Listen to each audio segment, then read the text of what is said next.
What's going on, y'all? Brett here, and I'm back playing some more Battle Brothers on the Warriors of the North DLC. It's day 306. It's night, and we're outside of Wizendorf here, trying to protect them from raiding parties. I'm going to unpause it, and I guess we can camp. It should tell us what's going to happen. But we have an event here. Raynor asks you to enter Cassio the War Dog into a local dog fighting circle. That sounds like an awful idea, but the man goes on to explain that a lot of money stands to be made in dog fighting. All the dog handler needs is an ante of 200 crowns. We don't do that anymore. We did it one time, and we lost a dog. We lost our money. Someone got like beat up or something. And aside from that, dog fighting to me in real life is like despicable. So that's not going to happen. If you've ever owned and loved a dog, the idea of seeing them like basically murder each other is just horrible. So we decline. The brigands are in sight. Prepare for battle and protect the town. To arms. So there's a few things before this battle kicks off that I want to get into, and let's make sure we're not camped so they don't get like an ambush on us. Someone in the comments mentioned, like, what the heck are you doing holding on to all these bludgeons? I want to assure you, first and foremost, gentlemen, sir, in the comment section, that these are the only reason we have these is, I'm not going to do this with everyone, is just to fully equip everyone before we go into the Witch's Hunt fight. We'll have bludgeons, and the bludgeons have the ability to stun. So before we go into that fight, we will have tons of bludgeons. We'll have the ability to stun. If anyone gets hexed, we'll be able to take them out of the hex, and that should really help us in that fight. And the bludgeons are kind of a middle-of-the-road version of this effect. We're not going to have a bunch of winged maces and hitting ourselves in the head with those. You want them to be fairly weak weapons, so that way you don't hurt your own brothers whenever you have to stun them out of the hex. So, yeah, so that's why. If you were wondering why we were holding on to all of these, it's because by the end of today's episode, at the very least, if not during the episode today, I guarantee that we will be either at the Witch's Hut or we will make like a dry run and get that done. But today, right now, we're being attacked. We don't know. Okay. Pretty easy group, 14. Let me just double check our group. Make sure that the people that we want in are in. And I see that we have some brothers who aren't yet level 18 or 7. My brain is fried, guys. I'm recording right now. It's almost midnight.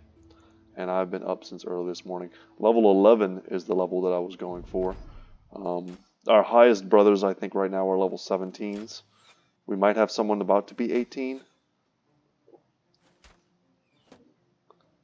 But I think like Skeeb is level 10. A few other brothers are as well. And of course, our archers, crossbowmen should be superior.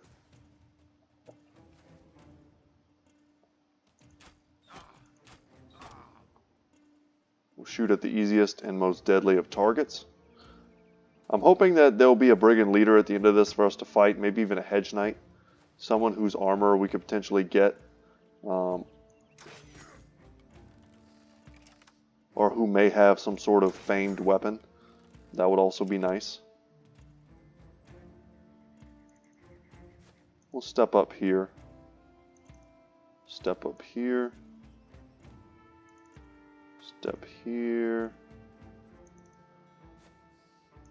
We'll just move up one with everyone but Jotnar. And my reasoning for that is 31 versus 31 versus 21. Is that Jotnar is currently the only one blocking for archers. And our crossbowmen, our 2 crossbowmen, will be able to move into a better position here shortly. If we land that, we get the kill. And then if we land this, we may get another kill. We didn't, though. So our archers can't shoot twice and then move. But our crossbowmen can shoot and then move. And now we have a long axe to deal with. We didn't see them before. It's quite deadly. We just need to make sure that our range units are behind some semblance of cover. We're also moving, incrementally closer to their archers so that we can counter skirmish them. It's a general idea. And I don't think, we can't attack here. He's probably going to be faster than me. So I'm not going to move in. Another reason I'm pretty much exhausted today, I made like 2 major purchases and by 2 I mean like 15. I bought my all the components that I needed for my new computer. For those of you who remember me saying that in one of the previous episodes, I'm putting together a new desktop. I do everything I do now on a pretty great Alienware laptop. Unfortunately, the limitations that it has as a laptop prevent me from playing games and streaming or even recording sometimes with the kind of fidelity that I want to. When I started my YouTube channel, one of the games that I really wanted to do was Total War Warhammer 2. And I wanted to do campaigns, and I wanted to stream them. It was one of my, first ideas of what I wanted, and I've never been able to do that. So with the desktop that I just built, and I may do a video later going into the specs and everything for those of you who are interested in that sort of thing. I know some people are. A lot of it, honestly, even after I just bought the components, a lot of it's still kind of over my head. But I had the help of a really good friend whose head it is not over whatsoever. And he was able to walk me through, why this graphics card over this one, why the CPU over this other one, that sort of thing. And explain it to me in a way that it made sense even to my elderly brain. And we actually had a good time talking it through, and I think I learned a lot. But I'd love to do a video on it for those of you who care. Just let me know in the comment section if you're the type of person who cares about that sort of thing and you'd like to know more. But the whole idea was for me to build my first desktop and to get that kind of experience. And I'm kind of a handyman around the house. I can do things. So the idea of like putting together a bunch of components that kind of easily go together, it doesn't sound very difficult. But it's just one of those experiences that I want to have as someone who, really uses a computer every day. I feel like I should know more about computers in general so that way I can appreciate kind of the miracle of using them.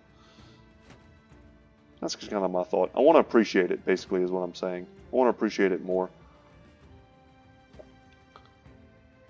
Let's take some big shots on these dudes. We got a 50%. They're able to hit us.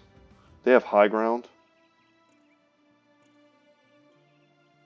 You know what, if we're just going to do it like that, let's step forward. Let's see who he hits. I'm the type of person, like, I'm not going to buy... Like, I would never buy a motorcycle and not know how one motorcycle works compared to the other. You know what I mean? I'd have to be informed. I hate just buying something, especially expensive purchases that are hard to justify when you're not a rich man. And then being the type of person who can't tell you anything about it. It's like, I don't know, I had a ton of money and I bought the most expensive computer I could. Like, I don't want to be that guy. So this is going to be a great learning experience for me. And if you guys would like to come along for the ride, I'd be happy to take you. And if you know a lot about computers, I'd be very interested to see what you think of my build. But the big thing was that a lot of the components were on sale today because of some sort of Amazon Prime deal. And I saved hundreds on the components, like literal hundreds. And building it myself was already going to save me, a ton of money. And based on what I spent, I think I saved a lot of money. So wish me luck, y'all. That's probably enough computer talk for right now. We are slaughtering these dudes, as we expected. We took a bit of damage on Zach because we exposed him to archer fire. And now as we advance, we should be able to push them back and keep them from firing on us. We'll see, though. It's a little different between crossbowmen and archers. Archers can take like a half step back and still shoot you. Crossbowmen, if they're not loaded, though, they're pretty much screwed. Just go for some long shots. Be nice if we could get him out of the way. We'd be able to step in further.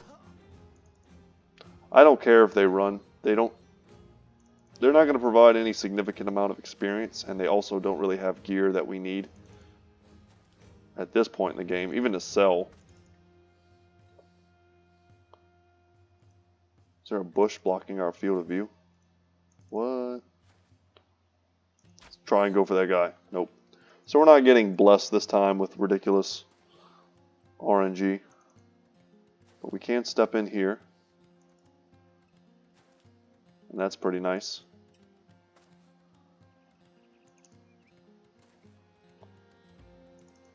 Just keep pushing them back so that they can't take advantage of our archers' vulnerable positions.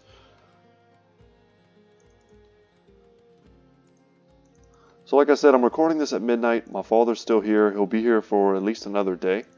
And then after that, I guess Thursday, I'll be able to record more regularly. So for those of you who are like missing some of the other series that I'm doing, I had a tiny bit of a backlog. I try to keep most of my recordings pretty fresh. I don't like record 10 videos in a day and then don't do anything for 10 days.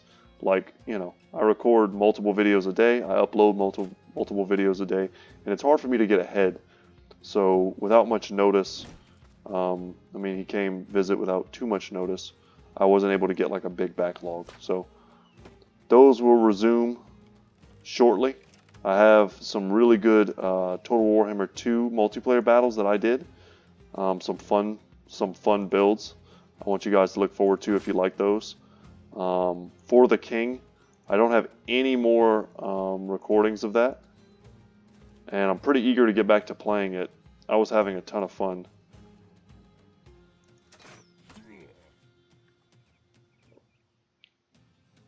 But I don't ever want to like ignore a guest. Especially my own father when they come visit.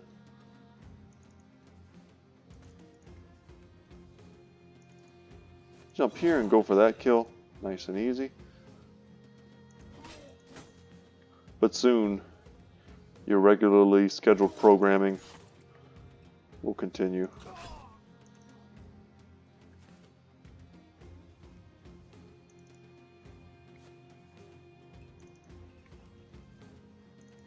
And I just wanted to re-mention the Discord too, because my friend Triari worked pretty hard on that, I feel like. And once again, it's Goodtalk Gaming Gentlemen's with a Z at the end. And that is the channel that he made. It's for me to use and for all of you guys as well. So if you'd like to join that, consider doing it. I actually was on it today. We had someone join, and I hope that a few more of you consider doing that. And if you ever catch me on, just say hi. Maybe we can get a game going of something. And since I'm just kind of in this battle rambling anyway, I've mentioned before some of the other games that I'd like to feature on the channel. I know that Darkest Dungeon 2 seems to be coming out very soon. There's some sort of update going on tomorrow. I don't know if they're going to have some sort of news to go with it. But man, I would love to get a Darkest Dungeon 1 playthrough with all the DLC. I do have all the DLC. I would love to get, maybe even if it was just like a stream, where I at least maybe go over the fundamentals of the game and just showcase it for people who've never seen it before. That would be cool for me. But that's one of the big games I'd like to do, especially once I get my new computer set up. And maybe streaming becomes a regular thing. Right now it's hard to stream. My kids aren't in school. I feel like streaming would probably have to wait until like August. But there's no reason I can't be prepared for it. That's one of the games I've always considered making videos of, if not streaming. And XCOM. I got picked up War of the Chosen on sale, and I haven't got a chance to play it yet. I played through the base game and beat it, and had a blast. We'll run him down. I think he'll just escape. Yeah, okay. And had a blast doing it, and I'd love to bring you guys in on that. There's a lot of expensive stuff here we can sell. Very good. So flesh and bone scattered across the field, hardly discernible from one owner to the next. Black buzzards cycle overhead, halos of chevron shadows rippling over the dead. The birds waiting for the mourners to clear out. Behemoth the Black comes to your side and asks if they should start the return trip to Friedrich of Wissendorf. You leave the side of the battlefield behind and nod. Back to the town hall. Was that it? Wow, that was so easy. That was like the easiest 2,000 crowns I've ever made in this game. See if the prices here to sell are any good. They actually are. Which is nice because I don't have to like go walk back to Dornan. We can just dump all this stuff off. We'll hold on to that bludgeon. Although I don't think I need any additional bludgeons. Yeah, so we made a little over 2 grand from that, and then a decent amount also just from the gear we got off of those guys.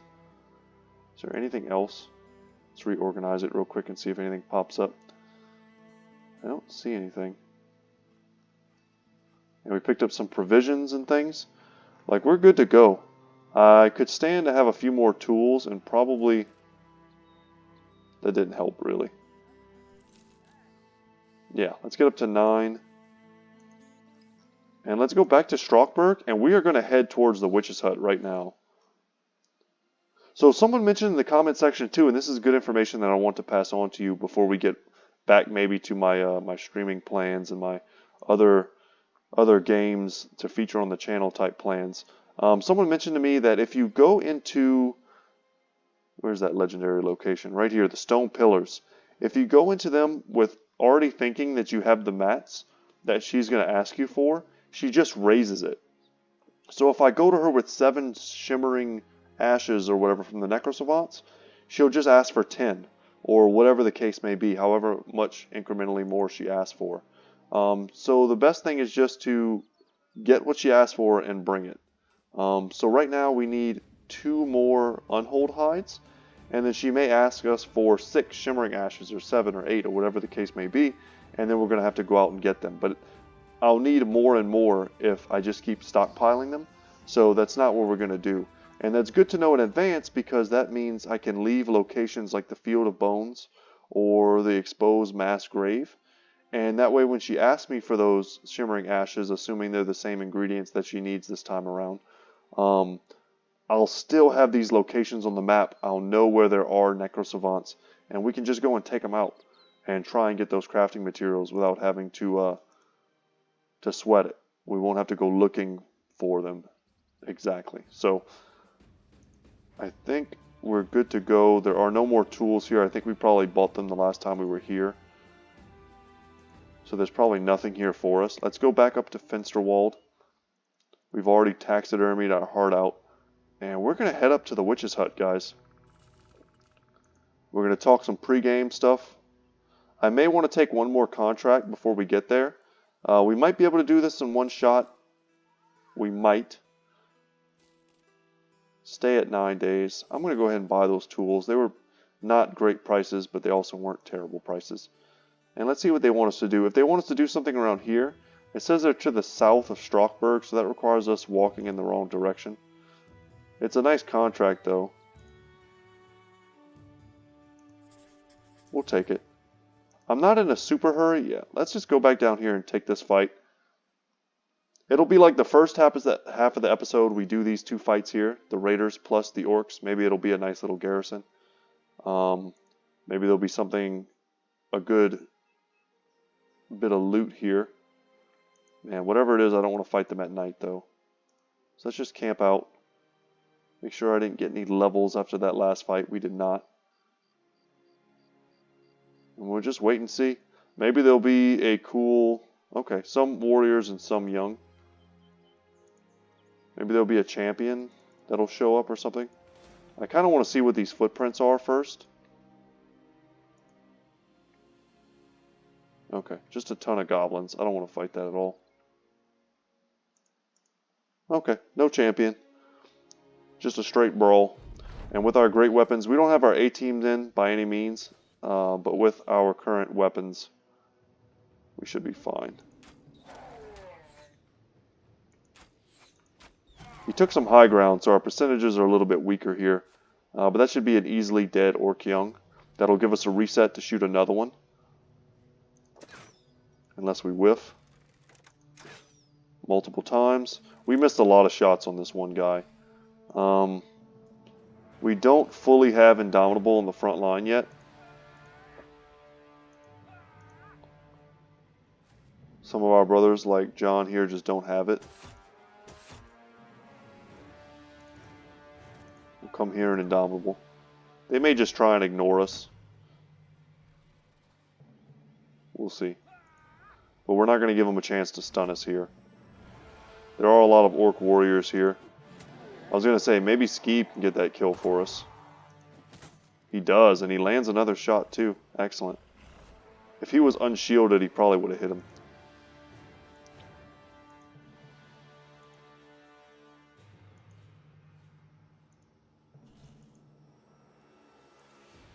Alright, let's see what we got.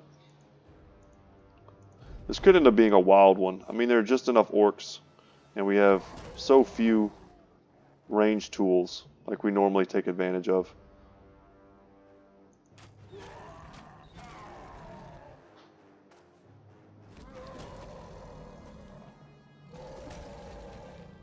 Yeah, and pretty much everyone who has the ability to be stunned has been stunned.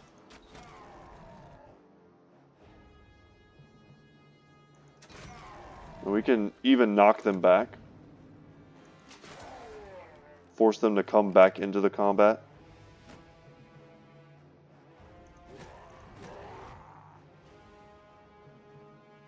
Pass here. I don't think we'll be stunned.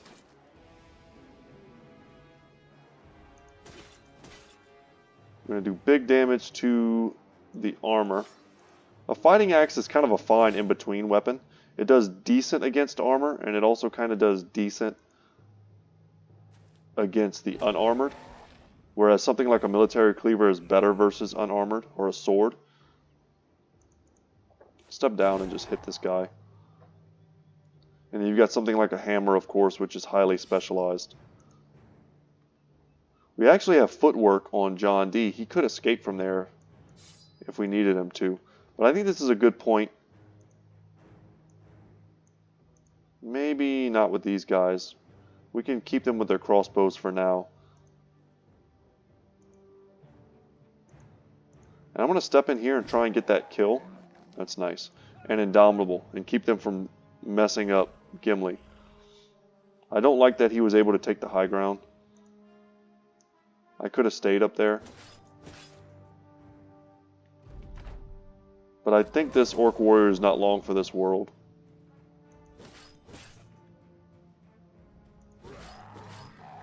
Very good. We'll pass.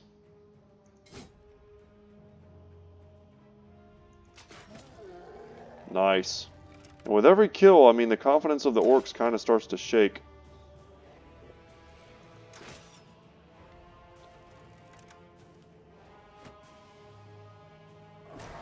And he just like completely wasted his turn. He also set us up for a beautiful line shot. And now we're going to come in here and do a destroy armor to do huge damage to his armor. And you'll see there we took out almost half of it. Something that otherwise takes quite a long time.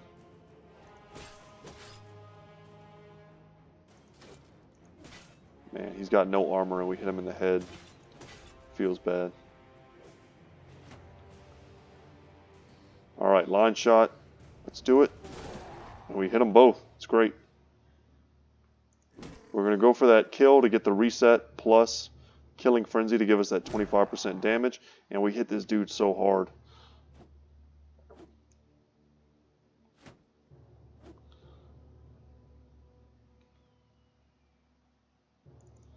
Step in.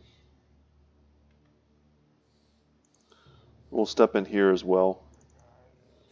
And now we're just like one space away from a lot of guys. We'll continue to use the javelins. We may want Skeeb here as part of a surround. It's also important to remember that Muldoon, just for the sake of knowing, is afraid of greenskins. There we go. Once the armor goes down, quite squishy. And instead of reloading, we're going to pull out one of our unique polearms and go for a big hit. We hit him in the head there.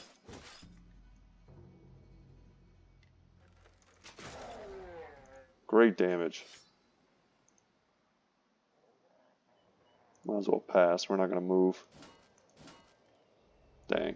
He's got a shield wall up, so it's no surprise we missed. And he's fleeing.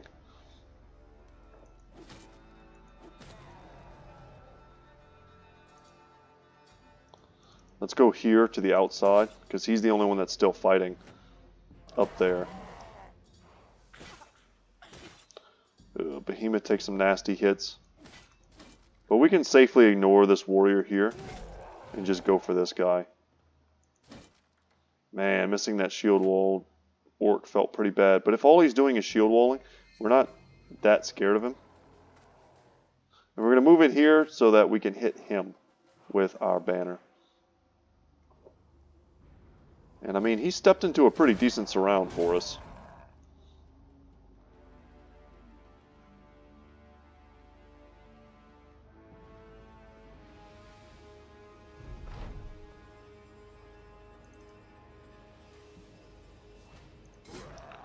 Going for him. Even just putting overwhelm on him is great.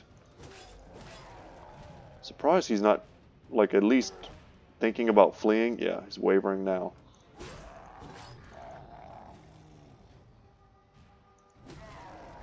Alright, now he's breaking. Probably can get the kill, and we do. And now I'm just going to use him for the surround. Good hit.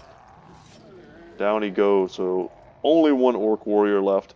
This is quite the lucrative contract for us, considering how little damage we've actually taken.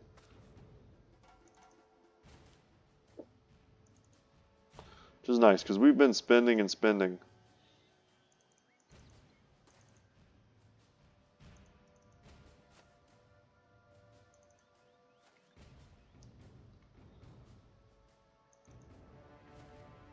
Man, it feels like me in real life. I just said that out loud and it hurt a little bit. Been spending and spending. Ugh. Buying a computer is like one of those major purchases. It makes me nervous, like in the pit of my stomach whenever I spend that much money. I think even if I was a multi-millionaire, I would still feel that way. I would never feel comfortable spending more money on, like a luxury item, it feels like. It'll never feel good for me, I don't think. It's my frugal nature.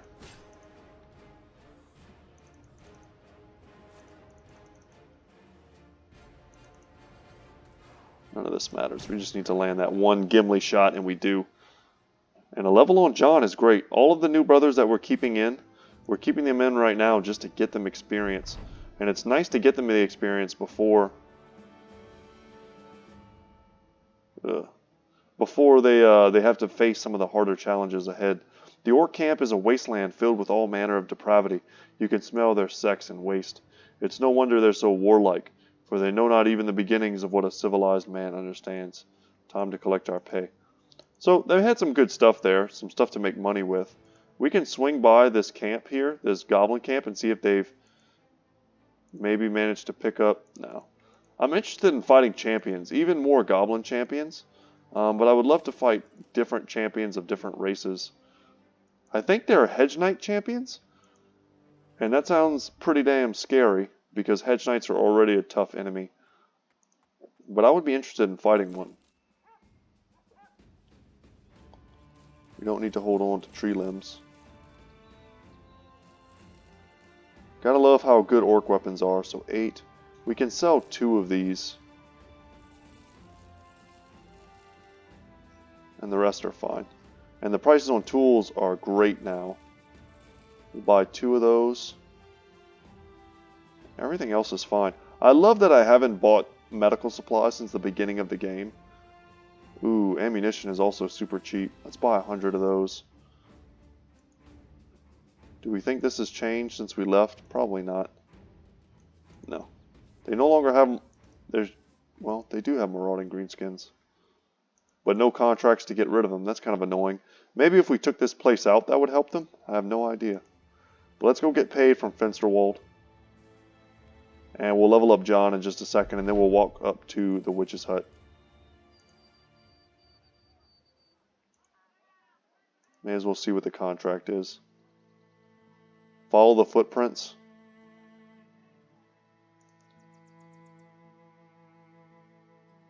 We'll just say we need some time to think about it. We don't have to outright refuse it. But for 600 crowns, I mean, it's probably not worth it. Oh, I didn't even notice. Skeeb also hit level... Ooh, this is important. Skeeb is level 11. Interesting. So he has no unique traits to consider.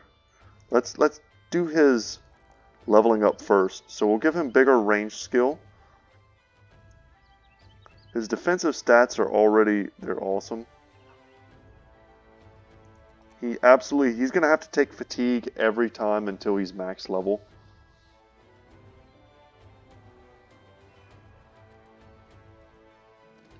And what do we do here? Probably just 2 in melee skill. It's either 2 in melee skill, perhaps 2 in melee defense would be nice. 2 in hit points, 2 in resolve. I mean, they're all pretty medium. I'll probably just take the 2 there. And with that, I mean, his worst stat is honestly his fatigue, but he's carrying an extremely heavy shield. If we give him just a much lighter shield, this is 22 fatigue. Plus all these javelins are pretty heavy with this weapon. This armor is pretty heavy as well. I could also see us getting him a unique set of armor. So this is 32 compared to, let's say, what is this way? Well, that's 32 as well. It's just much, much better. What do these weigh? 27 on that one. What's Lancel's weigh? 29. So, I mean, this is currently helping Fritz with his fatigue issues. We already have Brawny on Skeeb. That's not, unfortunately, something we can count on to get him out of that mess. We have Throwing Mastery already. What else could we get for him? I like Crippling Strike's Executioner as a combo.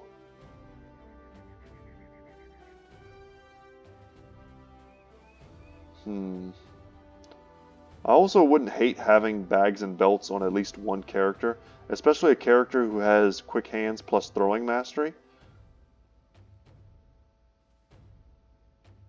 That kind of character can make use of things like nets, and it gives you 2 more bag slots. Yeah. Nets and poisons. But he just doesn't have like the fatigue to really like cycle through those things. Dang. I just hate that this is such an ineffective pair of perks against the undead. We just did the late game undead crisis, but I also don't see us bringing Skeeb against like the Black Monolith fight anyway, so that's probably okay. Let's go Crippling Strike's Executioner. And Skeeb is done, guys. He has lived up to the hype of his father, wearing his father's shield and sword. Proud of you, man. I'm happy that a very good subscriber and a very cool dude got a second chance at a nice character. And then we have John here, who will one day be wearing some very light armor akin to our Night Cloak. We need to keep that in mind when we make our choice between Nimble and Battleforged. And we'll pick up, man, do we pick up Nimble here? Or do we pick up something else? I also am considering making him a duelist, which means no shield. But right now, Backstabber's not correct. Footwork could be good, but we'll count on his rapier to get him out of most situations. It's Overwhelm that's important. And Overwhelm is basically useless on him right now. But Overwhelm plus Lone Wolf is what we did in our last playthrough. And maybe even Underdog as well. I think I actually wasted a perk on something that I would have happily have placed on as Underdog last time. But we know we need Nimble. I know I want Overwhelm. And then we'll see from there. But let's take Nimble. And we can see what that gives him right now. Let's read it together. So specialize in light armor. By nimbly dodging or deflecting blows, convert any hits to glancing hits. Hit point damage taken is reduced by up to 60%, but lowered exponentially by the total penalty to maximum fatigue from body and head armor above 15. So right now we're sitting at 60%. So we need to, you have to continue to pump your HP. I hate that we got a 2-roll here. That feels bad. We'll take a 2-roll in melee skill there. He's already got great resolve. He needs like as much fatigue as we can give him. And I think I'm also going to take a 5 in initiative here. Although this 3 in range defense feels pretty good. We need high initiative. Because that's going to really affect his dodge. Which is where at the end of the day all of his melee and range defense is going to come from. Especially if we take this shield off of him. So he's not there yet. We've got him in like his training wheel outfit, and that's how we're going to use him. We're getting there, guys. If I see a great fight along the way, I'll take it. It's nighttime right now. Dawn comes, and there we go. I mean, there's a fight here. A few brigand leaders, eh? Yeah, let's get in there. So like I said, don't be surprised if we don't take the Witch's Hut fight today, but if we don't take it today, it will 100% be tomorrow. And I'll do my best considering it will probably be at like midnight again that I'll be recording. So this is a more serious enemy. Skeeb is now level 11. We still want John and John D here, both the Johns, to make it to level 11. Sooner rather than later. For our sneaky ninja build and for our rapier build. I feel like we can take Skeeb out, perhaps in favor of someone like Svarog or Isaac, or even some more ranged units, like Leisure Side. Who else might we take out? Perhaps Muldoon, in favor of Isaac, perhaps. That feels a little stronger. I don't know by how much. They have some marksmen. I think this is fine. Let's get in there. Hopefully, they're holding some kind of unique weapon or wearing some sort of unique armor, something that's visible. There's 18 guys with some pretty scary weapons as well. Although, they make up for it because some of these guys just don't have helmets and are wearing armor that we had at the beginning of the game, so we'll easily chop down these forerunners. Oh, I was hoping they wouldn't step in front of that crossbowman. Okay, so scale armor. That's a 2. I think this is a 210 helmet in terms of its durability, and this guy is wearing a worse helmet. No, that might be a 210 or a 215. Yeah, I'm not seeing anything unique so far, sadly. Let's not miss, John. Come on, bud. There we go. Definitely want to take out the guy with the war brand before he gets in there and lands like a lucky shot.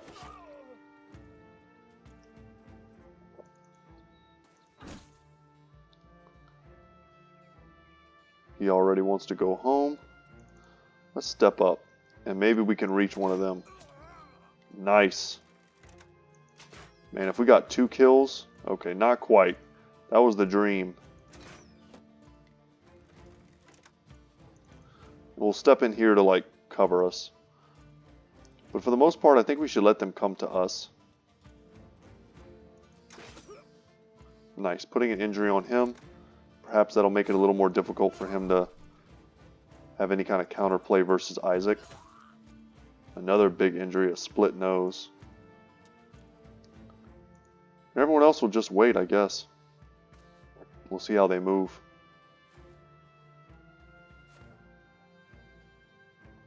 We'll focus down this long axe next turn for sure.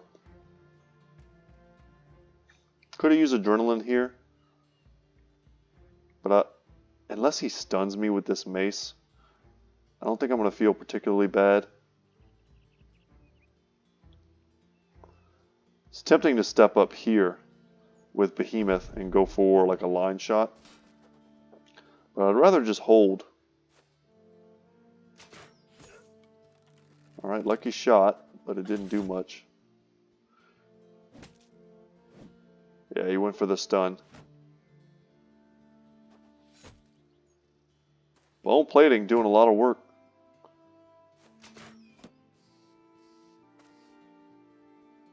It's good to know pretty much every leader applies overwhelm.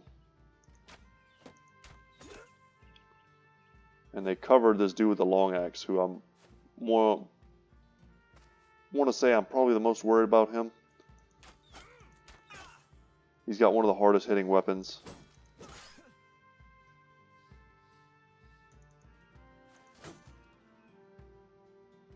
Let's go for the decapitation, maybe scare the heck out of these dudes. Go for another one. And we miss. Not surprising, he has a shield wall up.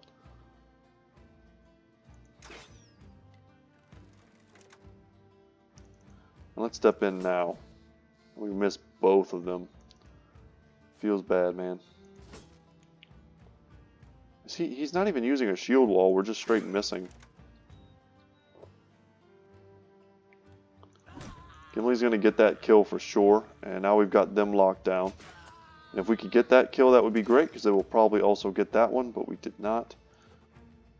Come on. There we go. You did it, Hans. Maybe we have another throw because we got Berserk? We do. So a 54. Guess we take it. Try and get some stacks on him. Some damage on him, I should say. No stacks. We don't have overwhelm on our throwing bros.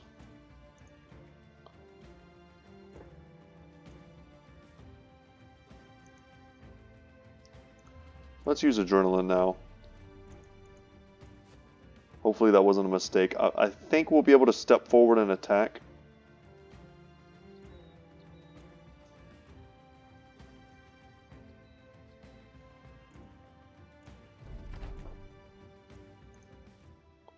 We can.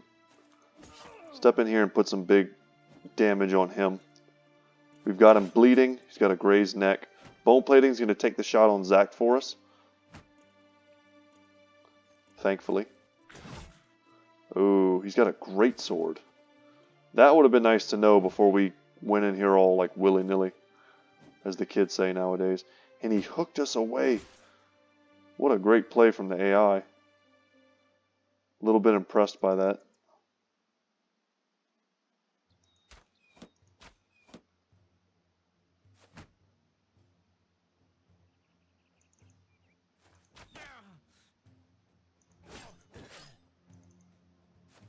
Okay, and they're both running.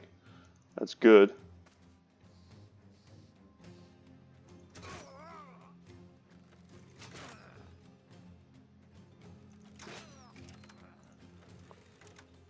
Okay.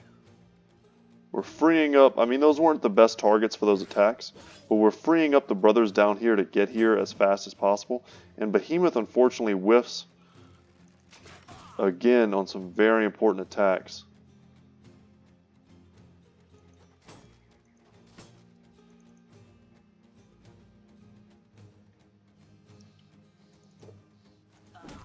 And that's it for down here. Now it's just this fight up here that we have to be worried about.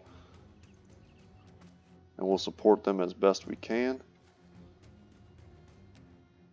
But this little like area, I mean there's a lot of armor piercing going on between a greatsword and the long axe, not to mention the crossbows.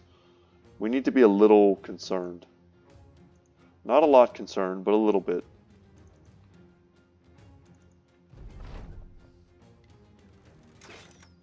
Alright, that's step 1. That's step 2. Step 3. Alright, what is a greatsword going to do? That's the biggest deal.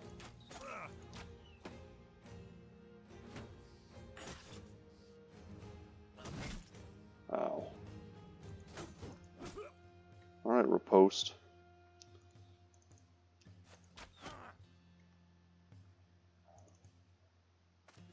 Just get that surround. We can probably trigger some sort of chain route.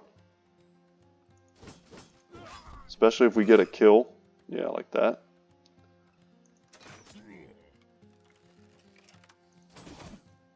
Nice, and we're routing both of the leaders.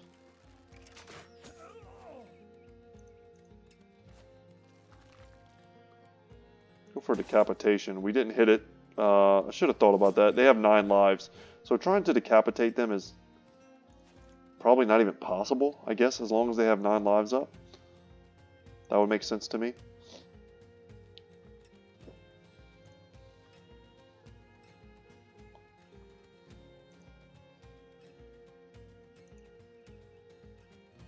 Just trying to see where we may still have movements.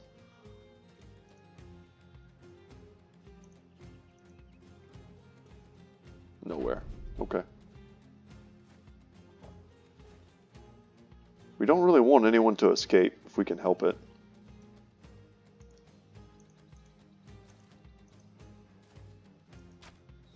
Would love to get that kill. We may get it because he'll bleed, probably before he manages to escape.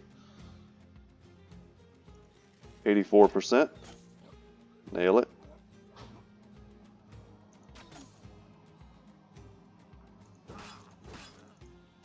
The one thing I love about this sword is just it's hyper accurate.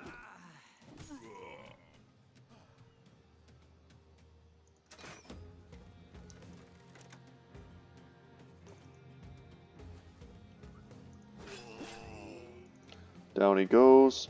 Hopefully we get that great sword. I can't see because I'm standing on top of him. I guess there is a way you can check their inventory though. Like it's kind of like in his pack now that he walked over the corpse. In the same way that you can sort of steal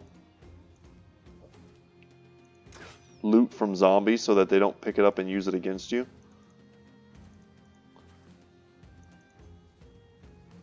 And I think we'll just pass if they let us. Call that good for this fight. Yeah, it's over. Hopefully we get something good, guys. Cross your fingers. Raynor picks up a level. So we got the greatsword. That's a big payday when you add it to the tools and the silverware. Excuse me. Oh, and 330 crowns. I didn't even notice that. The long axe and the war brand sell for a ton. Morning stars also sell for a lot. Yeah, 210 is the bassinet with mail. And that's just good value. And I think we will maybe look for one more fight outside of the witch's hut. We also want to make sure we level up Raynor. Level 10. That's a big one for him as well. A 4 roll there. He doesn't need any more resolve. We'll take a 3 in fatigue. And he is our beast slayer. Let's take a 3 in melee defense. I think that's important. And for his perks, we were trying to do some different stuff. Some like beast hunting themed stuff for him. Trying to think of things that a beast hunter would have. I feel like killing frenzy maybe. Headhunter, I mean that sounds pretty like beast slayery. Fearsome.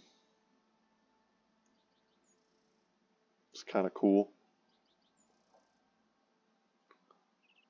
Resilient perhaps.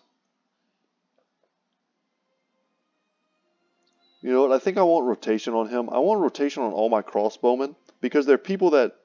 So I don't get rotation, and this is just a preference thing, and it goes towards the narrowness of my build, the hyper-focusedness, when I'm not like trying to goof around and try different stuff. But my idea is that, for the most part, and I think it's true for actually all of my crossbowmen in this build, they're all heavily armored, right? They're all wearing these 300, sometimes durability, sellswords armors. They've got decent helmets. If the time ever comes where, let's say, Lancel's taking a beating and he's near dead, I want my crossbowmen who are heavily armored to rotate in and start taking those kind of like frontline fights. And because they have polearm masteries and the hammer masteries, most of them, like Raynor already has hammer mastery, so he's good with this polearm, this pole hammer. He can act as a frontline unit if we need him to. So I see a lot of synergy there with rotation, and it's also just a very useful trait or perk to have whenever you just need to escape combat with an injured brother. And I can definitely see battles coming up in the future where we have all of our crossbowmen in the back and no archers, depending on the enemies we're fighting, perhaps orcs maybe, and our frontliners start taking a beating. And then something popped up. Wolf pack. Let's go fight that. And then that'll be the last fight we take. And then we'll make sure that we heal up. We switch out to our bludgeons. And we talk a bit of strategy before the next episode. So they have a goblin overseer here. We've been there and done that. They are super annoying to fight. But you can get a nice impaler if they don't impale you with it first. Is this the crew we want? Maybe we want a bit more in terms of shields and stuff. Something like that. We can even bring in Skeeb here. And I kind of want archers. Volkir is finally level 11, so he's solid.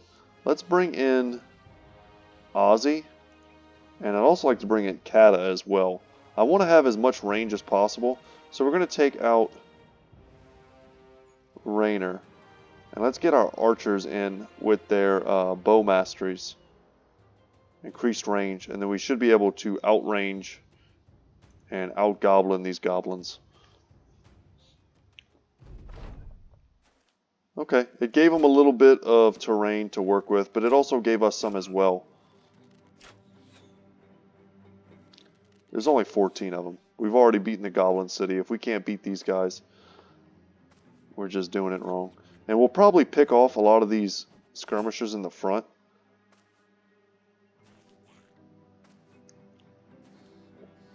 We'll take the easiest kills pretty much always. 14, 20, 24. If we go for aim shots, our odds don't really improve that much. Perfect.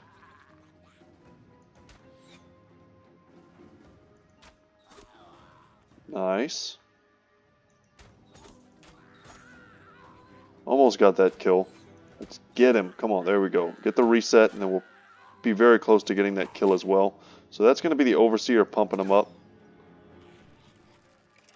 And we whiff. Unfortunately, let's pass with everyone who doesn't have a throwing weapon. Nice, and we cut his artery, so he'll be bleeding. Come on, Skeeb. Nice, and Skeeb lands that critical hit. 70% chance on this guy. And that's 3 dead goblins right off the bat. Which isn't terrible. Their backline is pretty exposed. I only see 1 net at the moment. We could step in here. But our most vulnerable brothers are these guys here. So let's just leave them. 1 more turn where they have to come to me. And hopefully step forward. Okay, they hit us, but our bone plating took the hit. Really want them shooting at dudes with shields.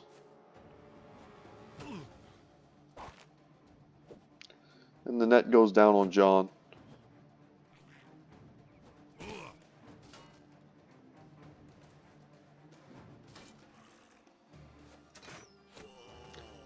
That hurt. Okay, Zach took that one like a champ. Very good. And I figured that would result in a kill if we could just land it.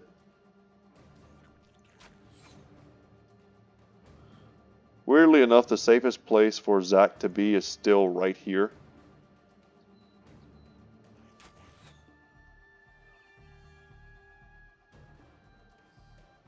%. If we just get this kill though, we could have got a nice reset.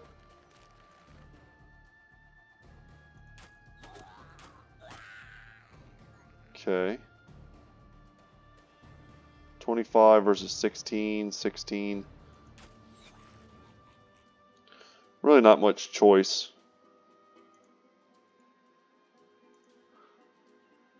I feel like we should wait 1 more turn.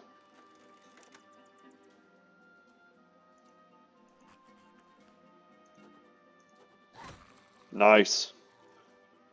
Good job, Hans. 38 versus a 40. He's confident because the Overseer is whispering in his ear that there's nothing dangerous over here, and that you're a big bad goblin, and you should go over there and fight them all by yourself while I sit in the back with my impaler. But those would be lies, dear goblin. I am going to kill you. Hoping to see them move forward, maybe a bit more this turn.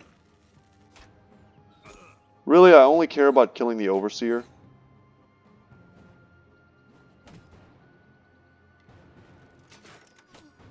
Of course they hit him. The odds of them hitting him there, I mean, that's got to be enormous. We can actually look. It's not that bad, actually, for the Overseer to hit him. That high ground, I guess, is making a huge difference for them. And the odds of that are pretty pitiful as well.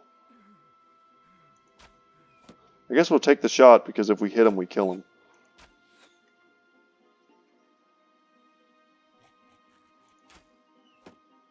Alright, now we just step back.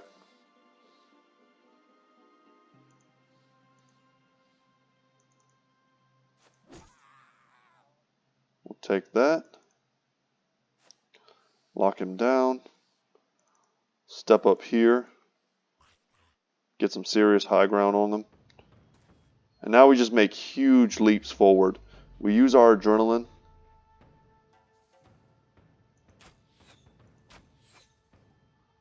To guarantee that we can get in their faces next turn.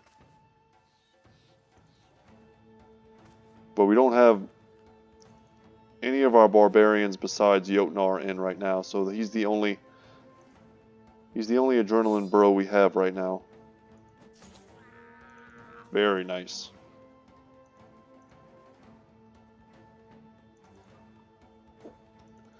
Archers are of course exposed, but they should be fine.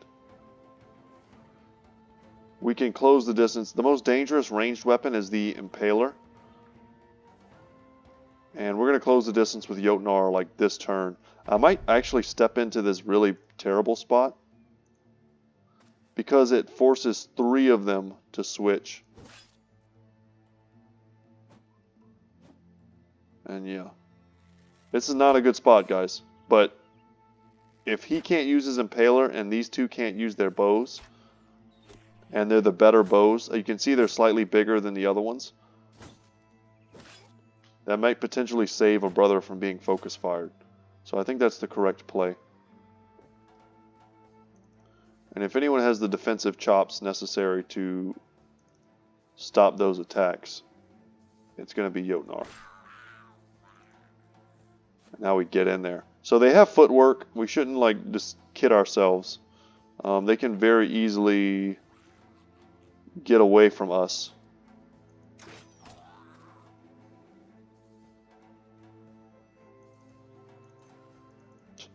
No reason to do anything with him.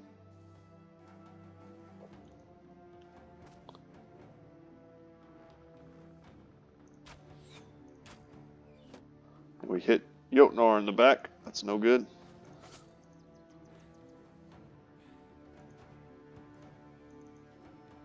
Step in. We don't need to do anything but hold a machete. A military grade machete. I know some of you really love medieval weapons and the histories behind them. I do as well, but I definitely don't claim to know everything.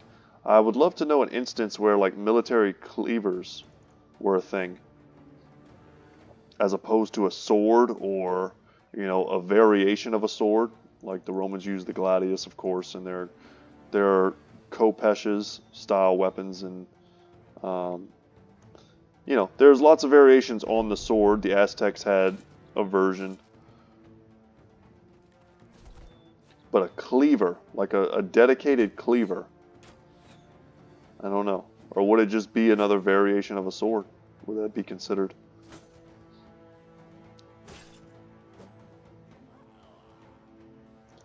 I certainly can't think of any in like European history, but like I said, I could just be ignorant.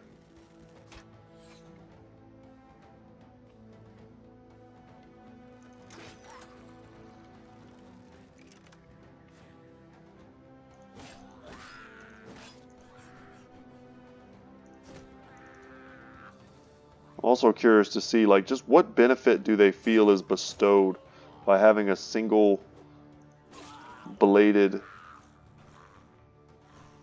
like having that one side. Like, do they feel like there's some benefit to that?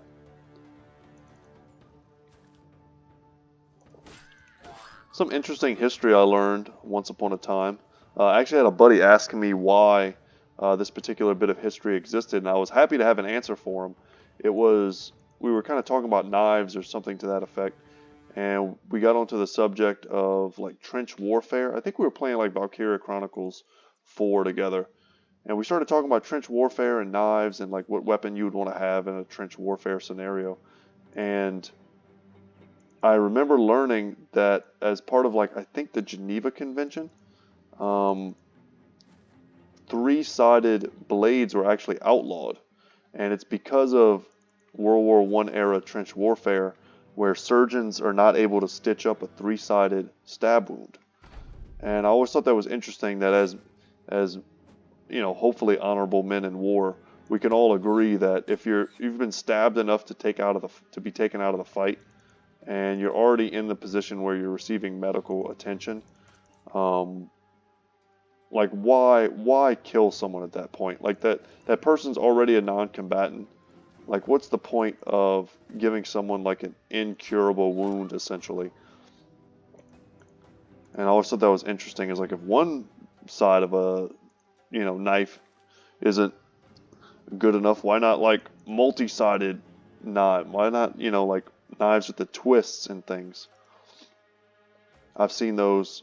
Recently I was buying a knife actually as a graduation present for my wife, and I was taking my time and really like looking at a lot of the newer stuff, the newer materials they use in knives. So we got the Impaler, and I was surprised to see some of the designs because I felt like they probably apply actually to the like Geneva Convention ban on certain knives being used, and I'm not sure if that's not a thing anymore. I don't know.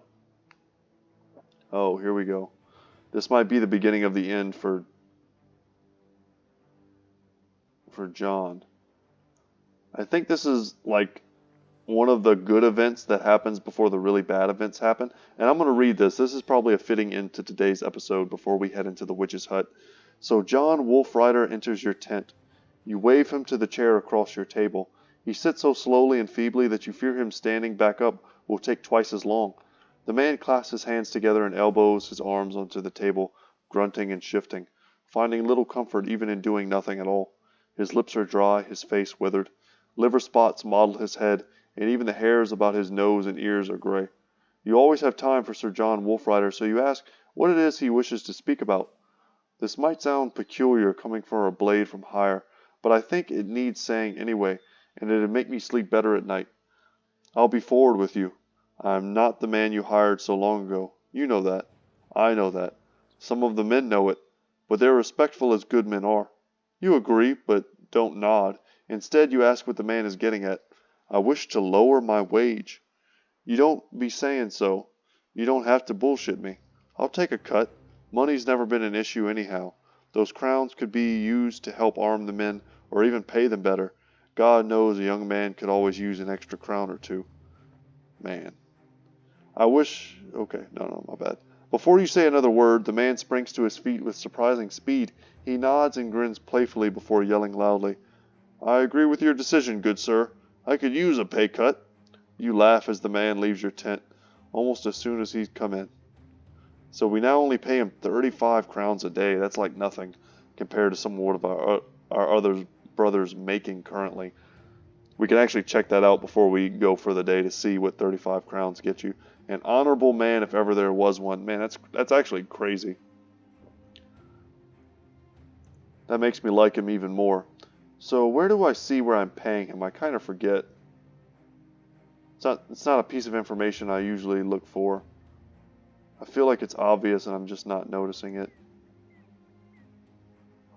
It should be here somewhere. It's not under his experience, it's not under name or title or level or anything like that. It's not under his background or traits. Man, I feel like it's staring me right in the face and I'm not seeing it. Is it part of his stats somewhere, maybe? Weird. Or is it in here? Yes, here we go. 35 daily. Okay. Versus someone like here, 17. Wow, as a monk, he gets paid like nothing. Yodnar makes 58. Hans, sellswords and nobles, like the higher tier, like he gets 66. 81 on Lancel. 88. Wow, who's the most expensive? So far, 88. 68. 88 also on Hedge Knights. So Hedge Knights, of course, are expensive as well. 110, he's greedy. You bastard, Gimli. How dare you. 105 on Ragnar because he's a sellsword. And then we have a greedy. Svarog ended up being greedy as one of our first brothers, which sucked. But I'm sure over time he's robbed us of quite a few coins. But for now, it's fine. So 35 for such a good brother. Until he also has the old trait, which is pretty rough. It really hits their combat stats hard. He's still an excellent brother. So the Witch's Hut, guys, we're going to make a whole episode out of it. We might be able to do it in the first try. I don't know if I'd get my hopes up for that. The biggest thing is that we're going to make use of Wonton as our rally point. And everyone else is going to be using bludgeons. And we're going to be doing our best. Wish me luck, guys. But that's going to be it for me today. Wish me good sleep as well. Jesus Christ, I need some good sleep. Wish me good luck with my computer. Just wish me all the good luck. I need it. And as always, y'all, I will see you in the next one. Take care, and thank you so much for watching as I kind of struggle a bit with life for the next few days. But everything will get back to normal soon, so thanks for sticking with me, and I'll see you in the next one, y'all. Take care.